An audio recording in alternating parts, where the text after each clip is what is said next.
नमस्कार विद्यार्थी मित्रांनो, मास्टर क्लास A1 या युट्यूब चॅनल मध्ये आपलं स्वागत आहे। आज मित्रांनो परत एकदा पुन्हा नवीन स्पर्धा परीक्षेचे एक उदाहरण घेऊन आलेलो आहोत। मित्रांनो हे उदाहरण प्रत्येक परीक्षेमध्ये स्पर्धा परीक्षेमध्ये हमखास विचारलं जाते। तर बघा प्रश्न असा आहे, एका कुरणामध्ये गाई व गुराखी यांची संख्या किती आहे? 24 आहे। त्यांच्या पायांची संख्या 84 आहे, तर कुरणामध्ये किती गायी आहेत?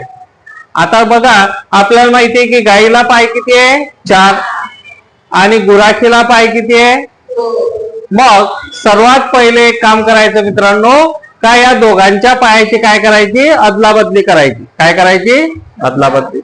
गायीला आपण किती पाय म्हणणार आहोत? 2 आणि गुराखीला किती म्हणणार आहोत? 4 आणि आपल्याला कोणाचे पाय काढायचे आहे? गायीचे।